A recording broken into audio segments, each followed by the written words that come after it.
نبی المصطفى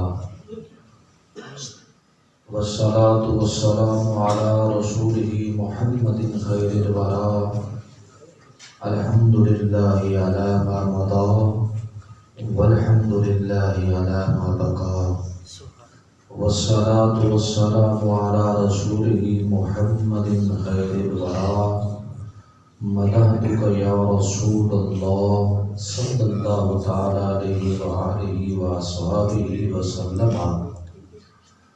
أما بعد فأعوذ بالله من الشيطان الرجيم بسم الله الرحمن الرحيم والذي جاء بالصدق وصدق به إلى آخر الآية.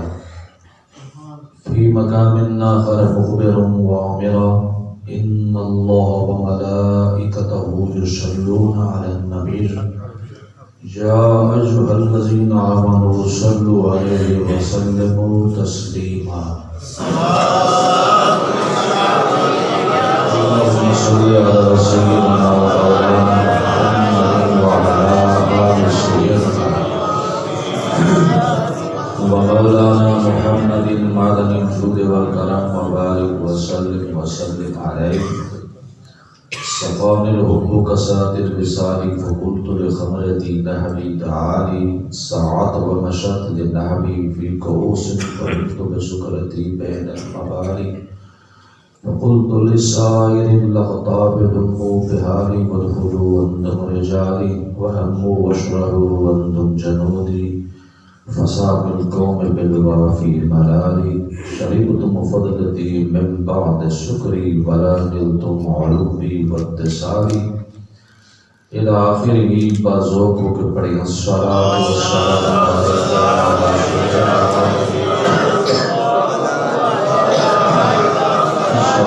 والسلام عليك يا سيدي يا نبي الله وعلى آلك وأصحابك يا سيدي يا حبيب الله. یا رسول ہاشمی قربان نامت جان من یا رسول ہاشمی قربان نامت جان من جانان من بجملہ فرزندان من. از شعائے نام پاک تو منور یا رسول از شعائے نام پاک تو منور یا رسول. دیدہ من سینہ من قلب من قلبان من یا رسول ہاشمی قربان نامت جان من. حضرت یعقوب می گوید فدایت یا رسول حضرت یعقوب میں گوید فدایت یا رسول. دیدہ من یوسف من مصر من کنعان من یا رسول ہاشمی قربان نامت جان من جانان من بجملہ فرزندان من. اس چندی کیا تعریف کراں جن تکتے ہفت سما بیٹھے. اس چندی کیا تعریف کراں جن تکتے ہفت سما بیٹھے. اس نور جبین تے جلواں تے چند تارے نظر ٹکا بیٹھے. پھل چمن شگوفے پھل سارے جن دیکھ کے ہوش اڑا بیٹھے. اصل اثر خیال کی محفل نو یاد نال سجا. تاجدار صداقت اصدق الاصدقاء خلیفہ میرا فضل حضرت سیدنا امیر المومنین ابوبکر صدیق رضی اللہ تعالی عنہ. آپ کی شان میں سیدی و مرشدی پیر سید نصیر الدین شاہ کورڑوی رحمہ اللہ نے آپ فرماتے ہیں کہ خلافت شاہ بطحہ کی ابتدا صدیق. خلافت شاہ بطحہ کی ابتدا صدیق. عشق و وفائے پیغمبر کی انتہا صدیق. عشق و وفائے پیغمبر کی انتہا سے تھی، وہ مقتدر وہ مکرم وہ فقر کا پیکر، مقتدر وہ مکرم وہ فقر کا پیکر، وہ عابد وہ زاہد وہ با خدا صدیق، امام و خیر الانام بالاجماع، امام و امت خیر الانام بالاجماع، سنام و سلسلۃ الرشد فی الورا صدیق۔ خالق کائنات رب لم یزل ولا یزال کی بارگاہ میں دعا ہے کہ اللہ رب العزت ہمارا آنا بیٹھنا سننا اپنی بارگاہ میں منظور و مقبول فرمائے۔ کروڑوں درود نبی پاک صاحب الاولاق سید العالم نور مجسم شفیع معظم نبی محتشم و مکرم صلی اللہ تعالیٰ علیہ وآلہ وسلم آپ کی ذات کرامی پر، جن کے توسل سے اللہ رب العزت نے اس خوبصورت سی کائنات کو وجود بخشا ہے۔ ہماری اس خوبصورت سی مسجد جو کہ بہت بڑے بزرگوں کے دست مبارک سے جن کی بنیاد رکھی گئی، اور میں بندہ ناچیز مانانم کے مندانم، ابھی تعارف تو بندے کا نہیں ہے کیونکہ بندہ خود جو ہے وہ خود جانتا ہے۔ علامہ صاحب نے شرکت فرمائی اور انہوں نے ایک بات کی تو میں یہاں پر عرض کرتے چلوں کہ ہمارا علاقہ وزیرستان کا ہے، ہم وزیرستان سے ہٹ کے رہنے والے ہیں، ٹانا وزیرستان کے، لیکن بندہ ناچیز نے مکمل درس نظامی، پرانا درس نظامی جنڈا والا پکھر سے حاصل کیا، اور پرانا قدیمی درس نظامی، اور الحمدللہ ثم الحمدللہ تحدیث نعمت ذکر کرتے ہیں کہ اپنے اساتذہ کے کرم سے، اور آج اس مسجد کے اندر جس کے تل و دیوار پہ فارسی لکھی ہوئی اور عربی لکھی ہوئی دیکھ کے دل باغ باغ ہوا۔ اس کی وجہ یہ بتاتے ہیں کہ ہماری کئی مسجدوں میں دیگر لکھے ہوتی ہیں، اشتہار بھی لگے ہوتے ہیں اور بہت ساری چیزیں ہیں، لیکن جو کام کی چیز ہے وہ اس مسجد میں ہمیں یہ پکی بات ہے۔ جس طرح آپ دیکھیں یا تو جامی نظر آتا ہے یا رومی نظر آتا ہے، اس کی در و دیوار بزرگوں نے بنائی، بنیاد بزرگوں نے ڈالی، آبار بھی بزرگوں نے ڈالی، اور یہ خطہ ہی ایسا ہے کہ یہاں پر ہمارا آنا بڑی مرتبہ ہوا ہے۔ شاید کچھ لوگ ہمارے سے واقف بھی ہوں گے، ایک دو مسجدیں شہر کے اندر بھی ہیں، تو وہاں پر بھی ہوا، سالہ سے سال دو سال بعد کبھی ہوتے ہیں محفل میں، لیکن اس مسجد میں یہ پہلی سعادت ہمیں حاصل ہو رہی ہے، اور خصوصاً بسم جمیل کے ہمارے روح رواں، جیسا کہ آپ تعارف کے بالکل محتاج نہیں، کیونکہ شخصیت ویسے ہی اسم و مسمہ ہے۔ آپ شہزادہ شہزاد شفیق صاحب خلیفہ مجاز شرف و شریف، آپ کی کاشوں سے جو یہ قافلہ چلا ہے، اور پورا ماہ آپ مرشد کریم کے حکم سے جو لے کر چلے ہیں، اور جس خلوص کی نیت سے لے کے چلے ہیں، بندے کا ویسے دل کرتا ہے کہ ان کے ساتھ بندہ چلے۔ بندہ جب بیٹھتے ہیں اور آپ کی گفتگو کے ساتھ بیٹھے تو دل آپ کا کرتا ہے باقی کام ہی کیسا ہے۔ اور ہمیشہ ہم یہ اس لیے کہہ رہے ہیں، اگر جس کے اندر کچھ اوصاف ہو نا، اوصاف حمیدہ، اس کے سامنے بیان کرنا، ملا علی قاری تفسیر شرح بخاری کے اندر بیان کرتے ہیں، شرح بخاری میں آپ نے لکھا ہے کہ جس میں کچھ اوصاف حمیدہ ہوں، وہ اس حدیث سے نکالے کہ رسول اللہ کی تعریف حضرت عائشہ نے سامنے کھڑے ہو کے کی تھی۔ اس حدیث سے استنباط پکڑا گیا کہ جس کے اندر اگر کوئی اوصاف حمیدہ ہوں تو اس کے سامنے بیان کرنا خوشامد نہیں ہوتا، کوئی اچھائی ہو تو۔ اب ہم کہتے ہیں اللہ تعالیٰ ان کی اس کاوشوں کو قبول فرمائے، شہزاد صاحب کی محنت کو اللہ تعالیٰ قبول فرمائے، ہر اہم موقع پر، اہم ایام میں اہل سنت کے انہوں نے باقاعدگی کے ساتھ منائے، اور جیسا کہ اہل سنت کا طریقہ کار ہے اس کے دائرے میں رہ کر اور اپنے مرشدوں کے حکم سے یہ پیغام لے کر چلے۔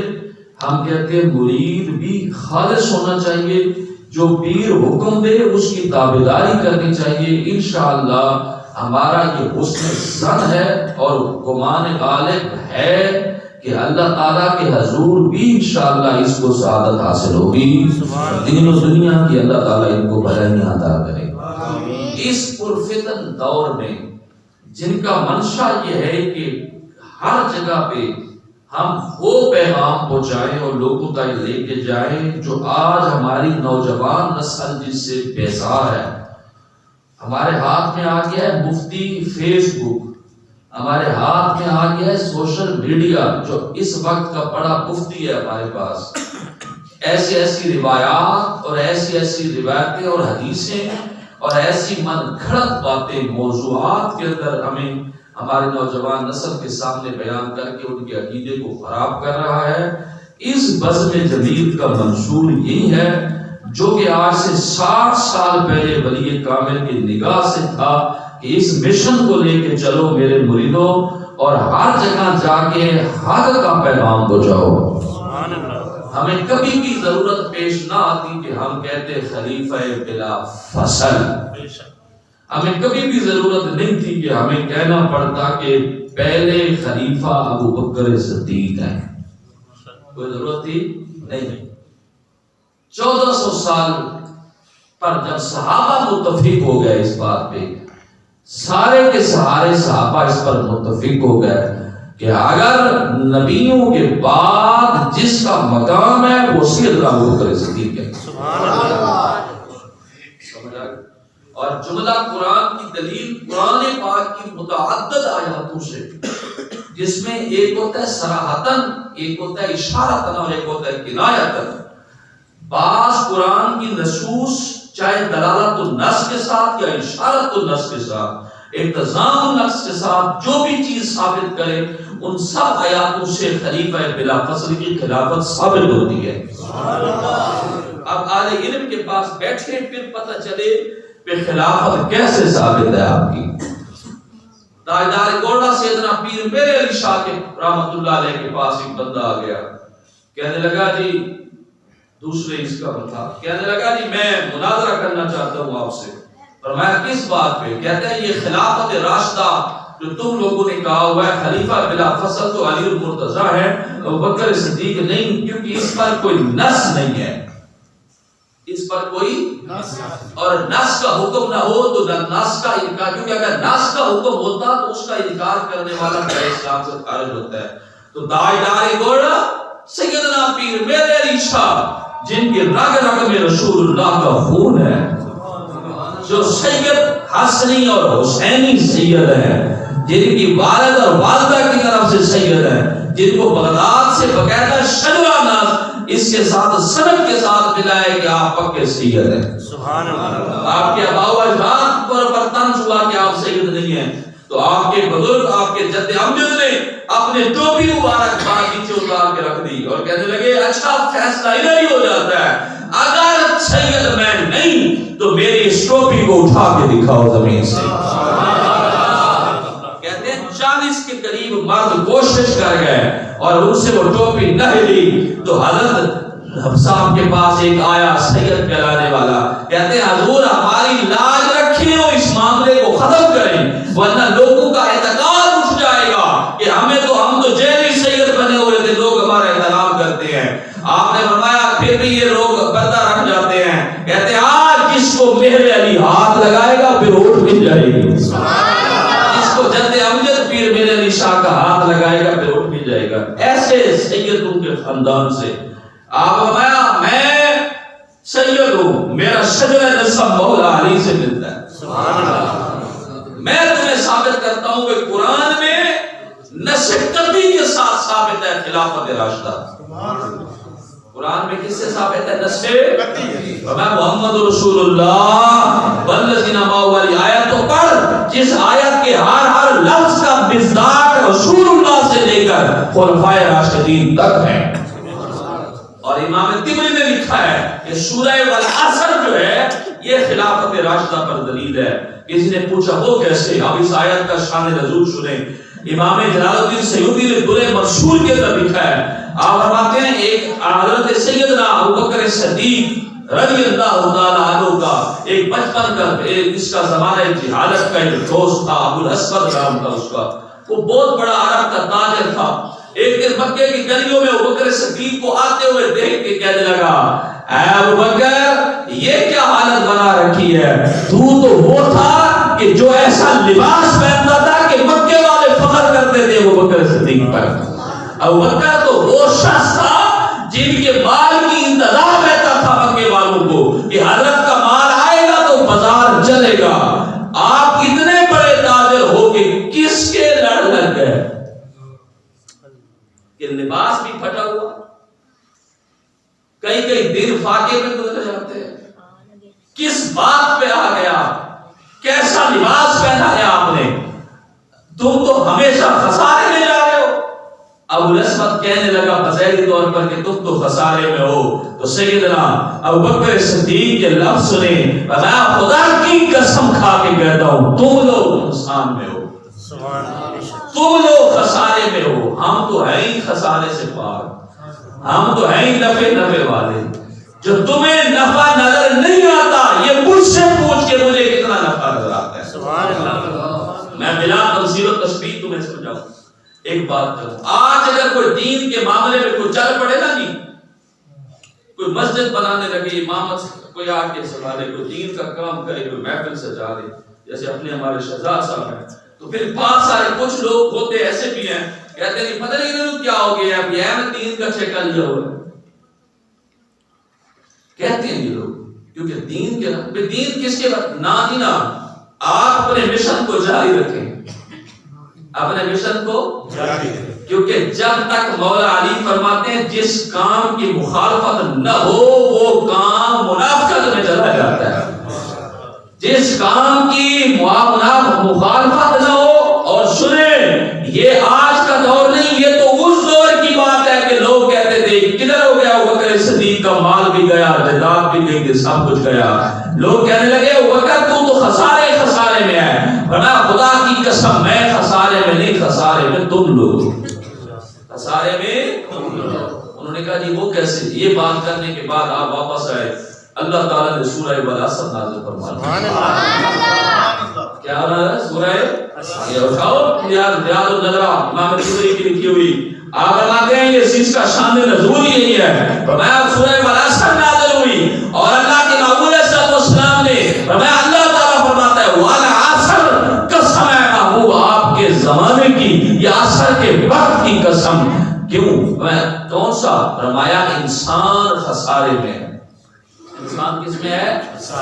اس سے مراد ابو جہل ہے اور ابو الاسود جیسے بندے جو دین سے دور تھے وہ خسارے میں ہیں، لیکن الذین آمنوا ایمان والے خسارے میں۔ اور اسی آیت سے ثابت ہے، فرمایا یاد رکھو الذین آمنوا سے مراد ابوبکر صدیق ہے۔ سبحان اللہ۔ الذین آمنوا سے کون مراد ہے؟ ابوبکر صدیق۔ اچھا سوال یہ ہے الذین آمنوا، بڑے اہم بات بتا رہا ہوں، علماء کی نظر کروں گا، بہت علمی گاؤں ہے یہ، ہمیں ہمارے میاں صاحب رحمہ اللہ فرمایا کرتے تھے کہ قلعہ دار کی آبادی کے بچہ پڑھا لکھا ہے، مجھے یہ لفظ یاد ہے، اب آپ فرماتے تھے کہ بچہ یہاں کا پڑھا لکھا ہے، جب ہم آیا کرتے کہتے ہیں بچہ یہاں کا پڑھا لکھا ہے، تو الحمدللہ آپ لوگوں کی بچپن سے یہ سنیے گا یہ علمی نکتہ کہ الذین کوئی کہے کہ الذین آمنوا تو جمع کا صیغہ ہے، اس میں تو یہ کہا کہ وہ لوگ خسارے میں نہیں جو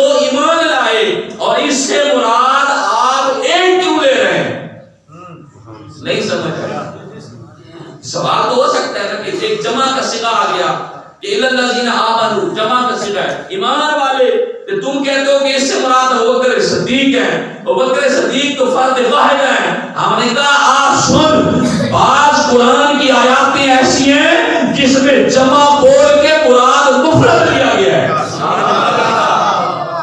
مراد جمع بول کے مراد کیا لیا جائے؟ مفرد. اور بعض اوقات مفرد بول کے مراد جمع لیا جاتا ہے. اگر نہیں سننا تو پھر قرآن کی آیت سن. اللہ ایک ہے کہ نہیں ہے؟ سارے کہہ دو ایک ہے. اس کی وحدانیت میں تو کسی کو کوئی شک نہیں. ایک ہی ہے نا. لیکن قرآن کو کہتا ہے نحن اقرب من حبل الورید. ہم تمہاری شاخ سے قریب ہیں. یہ نحن ضمیر تو جمع کی ہے. کس کی ضمیر ہے؟ جمع کی. ہم تمہاری شاخ سے قریب ہیں. اللہ فرماتا ہے ہم نے عرض کی یا اللہ ہم تو تمہیں کہتے تھے تو شاخ سے قریب ہے. تو واحد ہے اور ایسا واحد ہے ایسا واحد ہے ایسا واحد ہے کہ کسی وحدانیت پہ کوئی شک ہی کوئی نہیں. کوئی شک ہی. دنیا کی ہر شے میرے رب کے وجود پر دلیل ہے. پوچھو علماء سے. سیدنا امام غزالی رحمۃ اللہ تعالی نے شتوت کے درخت کے نیچے کھڑے تھے. کس کے؟ شتوت کے. ایک آ گیا بعد مذہب. اس نے کہا کہ اے امام شافعی آپ لوگ کہتے ہیں کہ ہر شے خدا کے وجود پر دلیل ہے. فرمایا ہاں ہے نا. اس نے کہا پھر کون سی دلیل ہے؟ فرمایا یہ شتوت کا درخت. کیا کہا؟ یہ شتوت کا. اس نے کہا یہ بھی کیسے؟ ہاں الواقید المواقید کے اندر یہ موجود ہے روایت کے اندر. امام شرابی نے لکھی ہے. امام غزالی امام شرابی نے فرمایا سنیے.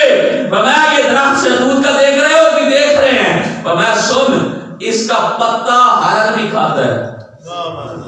کون کھاتا ہے؟ کستوری دیتا نہیں دیتا کستوری.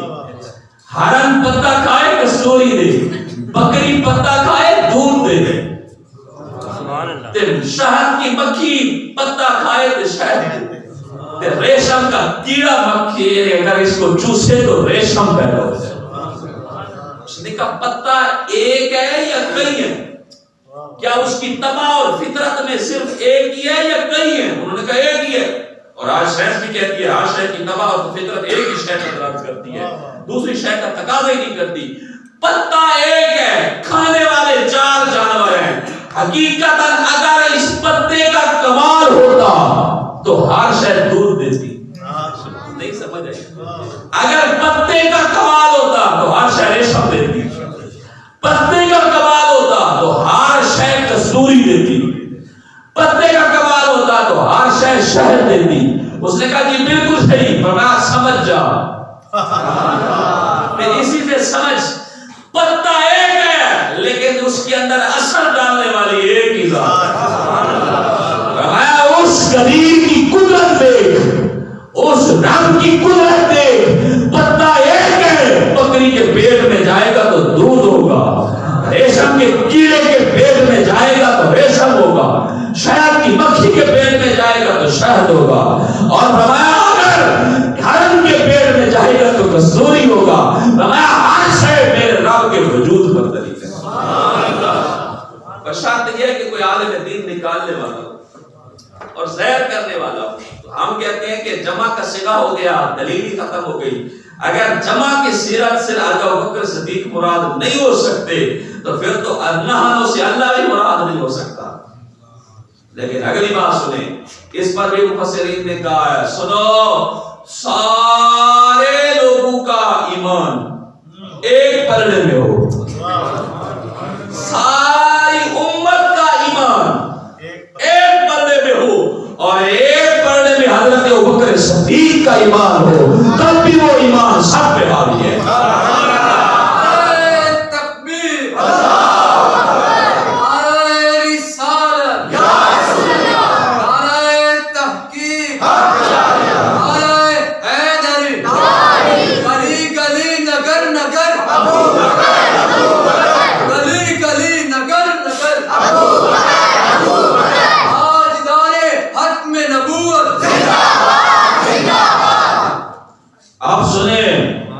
اگر ایمان ہو اتنا کہ تمام لوگوں کا امت کا ایمان ایک طرف رکھ کے اور ابوبکر صدیق کا ایمان ایک طرف رکھ لو. اس لیے ان کو جمع کر صلے کے ساتھ بلایا گیا. بھئی سب کا ایمان ایک پردے میں تو ابوبکر صدیق کا ایمان ایک پردے میں. اور ہمارا ان الذین آمنوا سے مراد ابوبکر صدیق ہیں. وعامل الصالحات سے مراد عمر فاروق ہیں. فرمایا وتواصوا بالحق سے مراد عثمان غنی ہے، وتواصوا بالصبر سے مراد مولا علی ہے۔ نفس کرتی سے خلافت ثابت ہوئی کہ نہ ہوئی؟ پھر کیسے کہتے ہیں خلافت کوئی نہیں؟ قرآن نقلی سنیں، قرآن نے کہا والذی جاء بالصدق وصدق بہ۔ تفسیر کبیر اٹھاؤ امام فخر الدین رازی کی، امام فخر الدین رازی کہتے ہیں اس پر دو قول ہیں کہ جاء بالصدق سے کون مراد ہے، وصدق بہ سے کون مراد ہے۔ قرآن کی آیت کا معنی یہ ہے کہ وہ صدق لے کے آیا تے اس نے اس کی تصدیق کی۔ یہ میں نے ترجمہ کیا، وہ صدق لے کے آیا، سچائی کے ساتھ آیا اور اس نے اس کی تصدیق کی۔ سوال قرآن میں اللہ تعالیٰ نے ضمیریں اور ضمیر غیب جب مبہم چیز پہ دراز ہوتے ہیں تو تجسس زیادہ پیدا ہوتا ہے، پتہ تو کرے بھی کون ہے۔ ایسے ہے کہ نہیں؟ جب ہم لوگ گئے مسجد میں وہ آیا تو سارے دیکھیں گے کون آیا، نام لے لیا تو پھر تو مسئلہ کوئی نہیں، پھر تو سارا مسئلہ ہے۔ تجسس تو اس وقت ہوگا جب کہا جائے گا ضمیر غیب کے ساتھ، اور ضمیر غیب مبہم پر دلالت کرتی ہے، اور مبہم پہ چیز جب دلالت کرے اس میں تشفی کے لیے بندے کا تجسس بڑھتا ہے۔ اللہ تعالیٰ نے بہت ساری جگہوں پہ ضمیر غیب کی استعمال فرمائی ہے۔ اگر نہیں تو سورہ اخلاص پڑھ کے دیکھو، قرآن کیا کہتا ہے؟ قل ہو وہ اللہ، کون؟ یا یہ نہیں کہا گیا یہ اللہ، اللہ نے یہ نہیں کہا میں اللہ، یہ نہیں فرمایا وہ اللہ۔ اب پوچھ کے وہ اللہ سے کون مراد ہے؟ وہ اللہ سے کون مراد ہے؟ انہوں نے کہا وہ اللہ سے مراد ہے اے محبوب تم کہو کہ وہ اللہ۔ کون کہو؟ تم کہو کہ وہ اللہ۔ لوگ سننے والوں نے کہا بھی کون سا اللہ؟ وہ اللہ جس کو میں دیکھ کے آیا۔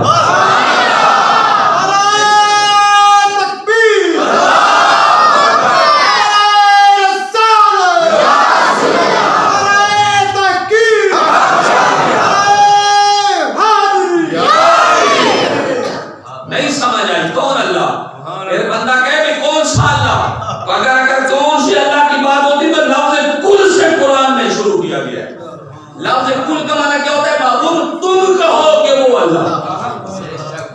لوگ آج بھی کہتے ہیں اللہ ہو کا نعرہ نہ لگاؤ، اللہ ہو نہیں، یہ ہو کہاں سے آ گیا؟ ہمارا ایک سبق تھا چھٹی کلاس میں ہم پڑھتے تھے، یہ 98 کی بات ہے، تو وہاں پر سبق اللہ ہو یعنی سلطان العارفین سلطان بہو رحمۃ اللہ علیہ کا تذکرہ اردو کی کتاب ہمارے ادھر پاکستان سائڈ میں تھا، تو اس کی اردو کی کتاب کے اندر الفاظ آ گئے، تو ہمارے ٹیچر تھے پڑھانے والے، اس نے یہ کہا کہ جی یہ پتہ نہیں ہو کیا ہوتا ہے، تو کیونکہ اس وقت ہم لوگ مدرسے میں نہیں گئے لیکن کیونکہ نسبت بزرگوں سے تھی اور ہمارا خاندان سارا الحمدللہ 8ویں پوچھ سے علماء کا آ رہا ہے، ہم نے کہا ہم نے اور تو کوئی نہیں سنا لیکن کل ہو اللہ میں ہوا پر واقف کرو تو وہ بن جاتا ہے۔ نہیں سمجھے؟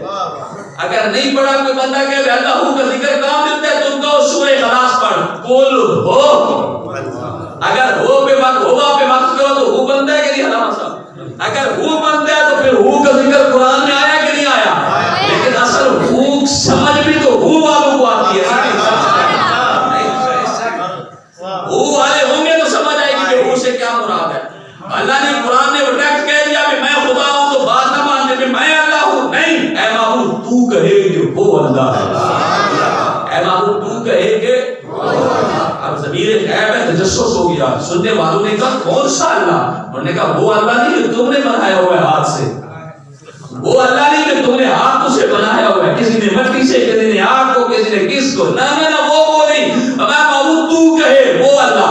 پوچھنے والے تم سے پوچھیں کہ کون سا اللہ، پوچھنے والے تم سے پوچھیں کون سا اللہ، کہو وہ اللہ جس کو میں دیکھ کے آیا، وہ اللہ جس کی پہچان مجھے ہے، وہ اللہ جو وقفی ختم نہ تھا میری وجہ سے اس نے اپنے آپ کو ظاہر کر دیا، وہ اللہ جس کی تجسس میں دنیا غرق ہو جائے، وہ اللہ جس کی تحقیق میں بزرگ چلے کاٹیں گے، وہ اللہ جس کی تحقیق کو سارے لوگ تجسس کریں گے، لیکن ملوں گا اس کو جس کو میرا محبوب چاہے گا۔ اب کوئی بندہ کہے وہ کیسے ملے گا؟ سنیں ادھر بھی کہ میرا محبوب کیسے چاہے گا۔ اب محبوب کس لیے چاہے گا کہ ہر شے کو دیکھنے کے لیے، ہر شے کو دیکھنے کے لیے ایک وسیلہ چاہیے، کچھ دو قسمیں میں کئی جگہ بیان کرنے لگا تھا، فلسفے کی بات ہے، پھر بیان کرتا چلو. ایک ہوتا ہے بود مفرد اور ایک ہوتا ہے قرب مفرد. بود مفرد اور قرب مفرد کیا ہوتا ہے؟ بود مفرد وہ ہوتا ہے جو بہت دور ہو، وہ ہمیں نظر نہیں آئے گا. یہاں سے مسجد کی اگلی دیوار اس سے آگے یہاں تک کہ گجرات شہر تک وہ ہمیں نظر نہیں آ رہا، اس کو کہیں گے بود مفرد، وہ ہمیں نظر نہیں آئے گا. ایک ہوتا ہے قرب مفرد. قرب مفرد اتنا قریب اتنا قریب اتنا قریب وہ بھی نظر نہیں آئے گا. جیسے ہماری اپنی آنکھ کی پتلی، آنکھ کا ڈھیلا، آنکھ میں لگا ہوا سرما کسی کو نظر آتا ہے؟ اپنے آپ کو نہیں آتا. کبھی نظر دیکھا کہ خود اپنی آنکھ سے دیکھو، حالانکہ سب سے زیادہ قریب ہے. جو شے سب سے زیادہ قریب ہو وہ بھی نظر نہیں آتی، جو سب سے زیادہ دور ہو وہ بھی نظر نہیں آتی. ہے کہ نہیں ہے؟ اب ہم سنیں اس بات کو کہ اللہ تعالیٰ فرماتا ہے نحن اقرب من حبل الورید، ہم بندے کی شاہ رگ سے بھی زیادہ قریب ہے. جو خدا ہمارے اتنا قریب ہو وہ ہمیں نظر آئے گا؟ اتنا قریب ہے وہ ہمیں نظر آئے گا؟ نہیں نظر آیا. یا اللہ پھر تمہیں دیکھیں کیسے؟ اللہ نے فرمایا یہ مثال اللہ تعالیٰ کی طرف سے، یہ مثال تو ہمیں اپنی اس بات میں مل گئی ہے کہ تم اپنی آنکھ کو کیسے دیکھتے ہو، آنکھ کے سرمے کو کیسے دیکھتے ہو. عرض کی اپنا شیشہ لگا کے آئینہ سامنے رکھ کے دیکھتے ہیں، ورنہ سمجھ جاؤ وسیلے سے دیکھو گے. اپنی آنکھ کو تم بغیر وسیلے کے نہیں دیکھ سکتے تو خدا کو بغیر وسیلے سے کیسے دیکھ سکتے؟ اب سنیں، اگر اپنی آنکھ کے لیے آئینہ چاہیے تو خدا کو دیکھنے کے لیے آئینہ مصطفیٰ چاہیے. لیکن اگلی بھی سنیے گا کہ مصطفیٰ کو دیکھنے کے لیے آئینہ صدیق اکبر چاہیے. کیسا قرب ہے، سبحان اللہ. میں اختتام کی طرف آ رہا ہوں، اتنا لمبا بیان نہیں کرتا، ذوق دے کے بیان کر رہا ہوں. اب سنیے گا، فجر کی نماز کا وقت ہے. الحاوی میں امام جلال سے لکھتے ہیں کس کا نماز کا وقت ہے؟ فجر کی نماز کا وقت ہے. پہلی رکعت کے اندر پہلی صف میں ابوبکر صدیق کھڑے ہوتے تھے. سبحان اللہ. آپ کھڑے ہیں صف میں، فوراً واپس گئے، شاید میرا وضو کوئی، واپس گئے، وضو کیا، آ گئے، نماز فجر ختم ہوئی. الحاوی میں امام جلال سے لکھا ہے. اس کے بعد اللہ کے نبی نے جیسے ہی سلام پھیرا ہمارے نبی علیہ السلام نے، اب ہمیں اینا ابی بکر، اینا ابی بکر، کیا سوال ہے، ابو بکر کدھر ہے؟ ہم لوگ فوراً نماز کے بعد ذکر کرتے ہیں کہ نہیں کرتے؟ نہیں سمجھے کس کا کرتے ہیں؟ اللہ کا. رسول اللہ نے کس کا ذکر کیا؟ اور وہ بھی فجر کی نماز کے بعد. اور سلام پھیرتے ہی فرمایا اینا ابی بکر، ابو بکر کدھر ہے؟ آپ نے کہا لبیک یا رسول اللہ، لبیک یا رسول اللہ. میں یا رسول اللہ حاضر ہوں. کسی نے کہا لبیک آج نکلا ہے، ہم نے کہا نہیں، تو نے سمجھا آج ہے، لبیک تھا پہلے ہی کہیں. لبیک تو بکر صدیق کا نعرہ ہے، لبیک یا رسول اللہ، میں حاضر ہوں یا رسول اللہ. اب میں ابو بکر کیا تو نے پہلی رکعت میرے ساتھ پائی؟ عرض کی یا رسول اللہ. بس اصل مسئلہ یہ ہے کہ جب میں پہلی صف میں کھڑا ہونے لگا دل میں خیال آیا کہ شاید میرا وضو کوئی نہیں. میں باہر نکلا تو ایک عجیب منظر تھا.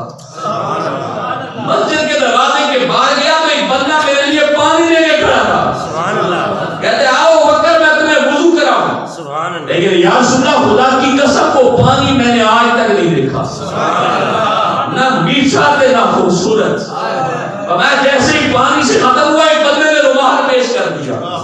اس رومال میں جو لکھا تھا وہ بعد میں سناؤں گا، لیکن رومال جب آیا تو آپ نے اس رومال سے میں نے عذاب خوش کیے. اس کے بعد میں جلدی سے یا رسول اللہ آ گیا اور خدا کا کرم کہ میں نے پہلی رکعت پا لی. اللہ اکبر. بھرے مجمع میں نبی علیہ السلام نے ارشاد فرمایا ابوبکر جانتے ہو تمہیں وضو کرانے والا کون ہے؟ میں سننا آ یار غار تیری شان سن. فرمایا صحابہ سنو، ابوبکر صدیق گئے وضو کرنے، اللہ نے جبریل امین کو بھیجا، جنت کا پانی لے کے آیا، وضو کرایا جبریل نے، پانی تھا جنت کا، اور رومال پیش کر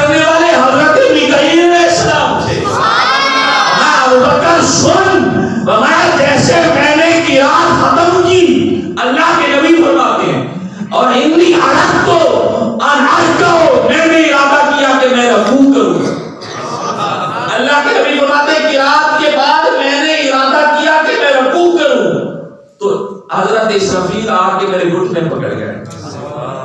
سرکار فرماتے ہیں میرے گھٹنوں کو پکڑ کے حضرت اسرافیل کہتے ہیں یا رسول اللہ کرم کیجیے تھوڑا ٹھہر جائیے ابوبکر وضو کر کے آ رہے ہیں.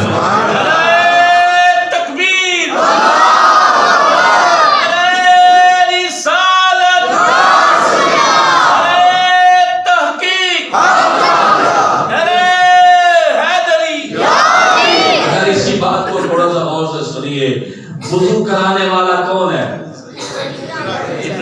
وضو کرانے والا فرشتوں کا سردار کیوں نہیں کہتے؟ نہیں سمجھے. لوگ کہتے ہیں جبرائیل رسول اللہ کے استاد ہیں. کہاں سے پڑھ لیا تم نے؟ جبرائیل رسول اللہ کا استاد کدھر ہے؟ جبرائیل تو ابوبکر صدیق کا خادم بن گیا ہے. جس کا فرشتوں کا سردار نورانی مخلوق کا سردار وہ جبرائیل امین جس کے تابع سارے فرشتے ہیں. وہ جبرائیل امین جب حضرت ابوبکر صدیق سے وضو کرا رہا ہوگا تو کیا شان ہے ابوبکر. اور میں رومال پیش کیا. امام جلالی سیوطی کہتے ہیں رومال پہ لکھا ہوا تھا اللہ رسول ابوبکر. یہ بات کسی نے بیان نہیں کی. ہم نے کہا قرآن نے تو واضح کہہ دیا تھا ثانی حسنین اللہ اس کا رسول اور ابوبکر. ایسے ہے کہ نہیں ہے؟ اس طرح قرآن نے بیان کیا ہے. اگر اس پہ بھی بڑا ٹائم لگے گا میں بیان کروں گا. اس میں تیسرا بھی اللہ بھی تھا. غار میں دو تو ابوبکر اور حضرت رسول اللہ کے تیسرا اللہ. اسی طرح اس رومال کے اندر لکھا ہوا آ گیا جب خدا کو یہ گوارا ہی نہیں کہ میرے نبی کے بعد کوئی اور ہو پھر تم کیسے کہتے ہو کہ اس کے بعد کوئی اور ہے. اور اگلی بات بھی سن لیں. میرے نبی کو بھی اس طرح ہے. اسی روایت کے ساتھ متصل روایت ہے. اللہ کے نبی نے دعوت کی. آخری بات کر رہا ہوں اس کے بعد ایک روایت سنا کے بیان ختم کروں گا. اللہ کے نبی اسلام نے گھر میں دعوت کی. سارے صحابہ کی دعوت کی. دعوت کرنے کے بعد میرے نبی اسلام کی شفقت ہے اور شفقت میں یہ کیا کہ ایک ایک نوالا بنا کے صحابہ کو عطا کیا. سبحان اللہ. اس منظر کو سنیں کہ صحابہ کی کیا شان ہے. صحابہ کرام کی کیا شان ہے کہ میرے نبی علیہ السلام اپنے ہاتھ مبارک سے جس کو قرآن نے ید اللہ کہا ہے. جس کو قرآن نے کیا کہا ہے؟ مطلق ہاتھ نہیں کہنا ید اللہ کہنا ہے. میں اس لیے کہا تھا کہ ید اللہ ایدیت کے معنی میں تائید کے معنی میں ہے. اللہ کی تائید. ہم کہتے ہیں چلو یہ والا معنی سن لو اللہ کی تائید والا ہاتھ. سبحان اللہ. اب ہر طرف آئیں گے کوئی مسئلہ کوئی نہیں. اگر ید اللہ سے مراد اللہ کا ہاتھ اللہ ہاتھ سے پاک ہے. اللہ ہاتھ سے پاک ہے. ہم تو یہی تو کہتے ہیں اللہ ہاتھ سے پاک ہے. نہیں سمجھے؟ اللہ ہاتھ سے جو تو کہتے ہو تائید والا معنی. اگر تائید والا معنی کرتے ہو تو ہم آپ کو وہ آیت دکھا رہے ہیں جس میں تائید ابوبکر صدیق کی ہو رہی ہے. خدا کہہ رہا ہے ہم نے اس کی تائید کی ہے. اگر تائید والا معنی ہو تو پھر صحابہ کرام جنگ لڑنے خدا کہتا ہے ہم نے ان کی تائید کی ہے. ہے کہ نہیں؟ مومنین جب کوئی کام کرے خدا کہتا ہے ہم نے ان کی تائید کی ہے. اور میں اس ید اللہ سے خاص تائید مراد ہے. جب ید اللہ سے مراد اللہ کا ہاتھ ہے تو اس رسول اللہ نے اپنے ہاتھ مبارک سے بنا کے لقمہ ایک ایک صحابہ کو پیش کیا. جب آئی نا اپنے دوست کی باری. کس کی باری؟ بعض اوقات کچھ خاص ہوتے ہیں کچھ ہوتے ہیں خاص و خاص. ہم ادھر عام کا لفظ نہیں بول رہے کیونکہ عام تھے ہی نہیں صحابہ. صحابہ میں عام میری جملہ سنیے گا. ہم عام کا لفظ نہیں بولیں گے. صحابہ سارے خاص سارے صحابہ اور خاص و خاص ایک اور بات ہے. خاص و خاص کچھ اور ہے وہ اور بات ہے. اور میں یہ نہیں کہتا اس حدیث کی روایت کو سن فرمایا اللہ نے حدیث پاک کا مفہوم ہے اللہ نے جب سب سے اچھا دن کس کا چنا ہے؟ صحابہ کا. صحابہ میں سب سے بہترین خلفائے راشدین میں سب سے پہلے خلیفہ اول کرتے ہیں. اور اس کی تائید بھی یہ حدیث پاک ہے. سرکار فرماتے ہیں ما صحابہ کو تمہارے اوپر ابوبکر صدیق اس وجہ سے سبقت نہیں دے گیا صلاۃ ولا بصوم نہ روزے سے نہ نماز سے. نہ نماز اتنی زیادہ پڑھی کہ صحابہ تم پہ ابوبکر نہیں گیا نہ اس نے کوئی روزے اتنے زیادہ رکھے یا رسول اللہ، پھر کس لیے فرمایا الا بشیء، سبحان اللہ، ایک شے کی وجہ سے جو اس کے دل کے اندر موجود تھی، اور اس کے دل میں رسول اللہ کی محبت۔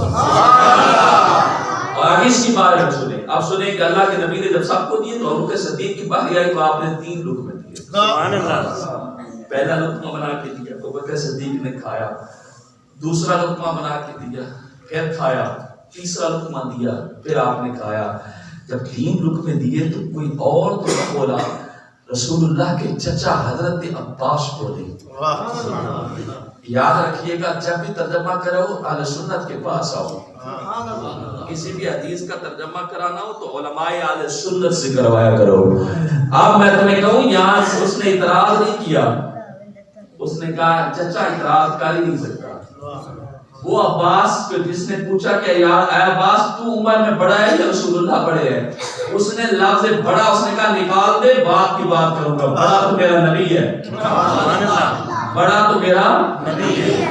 یہ اور بات ہے کہ پہلا میں پہلے ہوا، جملہ پھر یہ ہے نا کہ ہم اس طرح کہیں گے حضرت عباس نے اعتراض نہیں کیا، لیکن پوچھی حکمت یہ ہے یا رسول اللہ اتنا خاص کرم، سب کو ایک ایک لقمہ دیا اور ابوبکر صدیق کو 3 لقمے دیے۔ میں سنو لقمہ میں نے کیوں 3 دیا؟ فرمایا جب میں نے پہلا لقمہ دیا ابوبکر صدیق کو، میں نے جب پہلا لقمہ دیا تو حضرت جبرائیل بولے، ابوبکر صدیق کو بولے، کہنے لگے اے ابوبکر کیا شان ہے تیری، تجھے نبی اپنے ہاتھ سے کھلا رہا ہے۔ اس عبارت کا حریجن کا مفہوم ہے، اے ابوبکر تجھ پہ بھاری جائے، کیا مرتبہ ہے، ید اللہ ہمارے ہاتھوں سے کھا رہا ہے تو ہم پوچھتے ہیں کھایا تو سارے صحابہ نے تھا، اس کا مطلب ہے میرے نبی کے دینے کا انداز ہی والا تھا۔ جب بکر صدیق کی بات آئی تو مخصوص انداز سے دیا، تبھی تو جبرائیل بولا، ورنہ سب کو دیا، لیکن یہاں مخصوص انداز تھا۔ ایک پیر کا کرم ہوتا ہے سب مریدوں پہ سے، ایک خاص مرید ہوتا ہے جو مراد بھی ہوتا ہے تو مرید بھی ہوتا ہے، نہیں سمجھ آئی؟ پیر مرید سارے تھے لیکن ایک لقمہ دیا، فرمایا جبرائیل بولا، جب میں نے دوسرا لقمہ دیا تو میکائیل بولا، فرمایا جب میں نے تیسرا لقمہ دیا تو رب قدیر بولا۔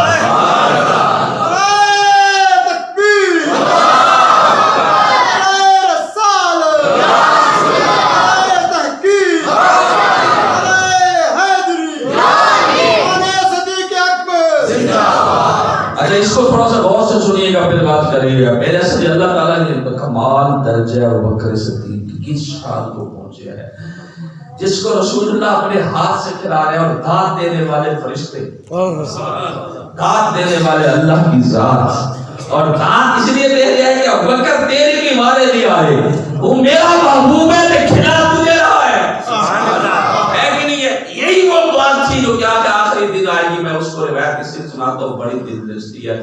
حضرت معاذ بن جبل کہتے ہیں قیامت کا دن ہوگا، کس کا دن ہوگا؟ قیامت کا۔ ابوبکر صدیق ہے، صدیق صفت مشبہ کا صیغہ ہے، اور صفت مشبہ کے اندر فعلیت والا معنی ہوتا ہے، لیکن اس کے اندر زمانے کی قید نہیں ہوتی۔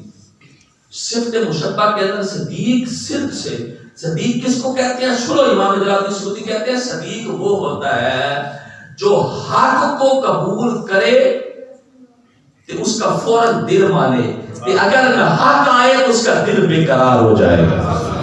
نہیں سمجھ آئی؟ صدیق کون ہوتا ہے؟ انہوں نے کہا صدیق وہ ہوتا ہے جس کے اندر نہ حق بات ہو تو بے قراری آئے، کہ حق ہو تو جلدی سے قبول کرے۔ یہ آنکھ ہے نا، آنکھ میں دل کا پڑ جائے بے قرار ہو جاتی ہے، کیونکہ آنکھ صدق والی ہے، اور آنکھ جاتی ہے میرے اندر سرما ڈال سکتے ہو وہ بھی پیسا ہوا، لیکن دل کا نہیں ڈال سکتے، کیونکہ دل کا ڈالو گے تو پھر میں بے قرار ہو جاؤں گی۔ ابوبکر صدیق کا دل بھی ایسے ہی تھا، ابوبکر کا دل ایسے صدق والا دل تھا، اگر حق کوئی شے آتی تو دل بے قرار ہو جاتا۔ اسی جملے کو سن کے مسئلہ ختم کر دو، اگر ابوبکر حق کو قبول نہیں کر سکتا پھر ابوبکر صدیق حضرت سیدہ فاطمہ سے جھگڑا کیسے کر سکتا ہے؟ نہیں سمجھ آئی. اس کو صدیق کہنے کا معنی پوچھ لو ان سے وہ صدیق کہتے کس کو ہیں. انہوں نے کہا صدیق وہ ہوتا ہے جو حق کو قبول کرے. کس کو قبول کرے؟ اور مجھے شیخ اکبر نے تو بات ہی ختم کر دی. شیخ اکبر نے کہا ہم اب سمجھے ہیں کہ جب اللہ کے نبی نے صدیق فرمایا وہ ہوتا ہے کہ جس کے سامنے میرے نبی نے دعویٰ کیا تو اس نے دلیل نہیں مانی اور بغیر دلیل کے ایمان لے آیا. بغیر دلیل کے اس پر میں الحمدللہ کتنی گفتگو کر سکتا ہوں کہ کون سی باتوں پہ میں ابوبکر صدیق نے دلیل نہیں مانی. کسی نے کہا ابو جہل دوڑ تو گیا ہو, اس نے کہا معراج پہ گیا تھے, کیوں گیا؟ اس نے کہا نہیں جا سکتا. کون اتنا جلدی معراج پہ جا سکتا؟ اس نے کہا پھر تیرے دوست نے کہا, اس نے کہا وہ تو جا سکتا ہے. اتنی سی بات تھی, پوری معراج کا خلاصہ ختم کر دیا. اس نے کہا جی وہ تو ابھی تو کہنے تھے نہیں جا سکتے. اس نے کہا تو اور میں نہیں جا سکتا نا. نہیں سمجھے, تو نے بات ہی ایسی کی کہ کوئی بندہ دعویٰ کرے. تو اگر کہتا نا کہ میرے نبی نے کہا ہے پھر میں تمہیں بتاتا ہوں. تو کہہ رہا اتنے لمحے میں کہتا ہوں اس سے بھی زیادہ دعویٰ کر دے, میں کہوں گا صدقتا یا رسول اللہ. اس کو ایمان کامل کہتے ہیں. یہ ہے ابوبکر صدیق. اس مقام والے کا مقام کیا ہے؟ آخری روایت اور وہ سنیں قیامت کا دن ہوگا. کیا ہوگا؟ قیامت. اس دن دکھائی جائے گی شان صدیق. اس وقت پتہ چلے گا کہ صدیق کے ساتھ کون ہے. صحابہ نے کیوں صدیق کو مانا؟ اس وقت فرمایا جب قیامت کا دن ہوگا اللہ کے نبی علیہ السلام کا ارشاد پاک ہے, فرمایا نوشبہ امام العرش منبر ابراہیم علیہ السلام او کما قال. فرمایا ابراہیم علیہ السلام کے لیے اللہ کے عرش کے سامنے منبر سجایا جائے گا. سبحان اللہ. اس کے لیے سجایا جائے گا. آخری روایت میں حضرت ابراہیم علیہ السلام کے اس کے لیے حضرت ابراہیم علیہ السلام. فرمایا دوسرا, فرمایا نوشبہ لی امام العرش منبر. فرمایا میرے لیے بھی اللہ کے عرش کے سامنے منبر سجایا جائے گا. سبحان اللہ. پہلے جد امجد کا فرمایا, جد اعلیٰ کا فرمایا, رسول اللہ کے جس کو جد الانبیاء کہتے ہیں, حضرت خلیل علیہ السلام, حضرت ابراہیم علیہ السلام, جس کے بارے میں اللہ کے نبی فرماتے تھے جد الانبیاء ہیں. اور ایسے ہی ہے آپ کی دعا سے کم از کم 1500 آپ کی اولاد سے نبی بنایا. سبحان اللہ. سمجھ آئے, اس سے بڑھ کر کیا ہے کہ ہمارے نبی علیہ السلام بھی آپ کی اولاد ہیں. سبحان اللہ. اور حضرت ابراہیم علیہ السلام کا منبر سجایا جائے گا. فرمایا اس کے بعد فرمایا میرا منبر بھی سجایا جائے گا. سبحان اللہ. اب اس کے بعد اللہ کے نبی علیہ السلام کا ارشاد ہے, فرمایا لو سے پہلے ابی بکر کرسی بین الخلیل والحبیب. فرمایا اس دن حضرت ابراہیم اور میرے منبر کے درمیان میں کرسی سجائی جائے گی ابوبکر صدیق کے لیے. اس دن ابوبکر صدیق کے لیے دونوں کے درمیان کرسی سجائی جائے گی اور دیکھنے والا منظر ہوگا وہاں پر, اور ندا دینے والا یہ ندا دے گا, اے ابوبکر تیری شان پہ بارے کیا مقام پایا ہے. حبیب اور خلیل کے درمیان میں کرسی پائی ہے. جس کا یہ مقام ہو وہ صدقہ کا نہیں ہوتا ہے. اور مولا علی فرمایا کرتے تھے اگر مجھ سے پوچھتے ہو تو جہاں پہ صرف سے مراد نبی علیہ السلام ہے, اور وہ صدقہ کا بھی سے ابوبکر صدیق رضی اللہ تعالیٰ عنہ ہے. اللہ تعالیٰ ہماری اس محفل پاک کو اپنی بارگاہ میں قبول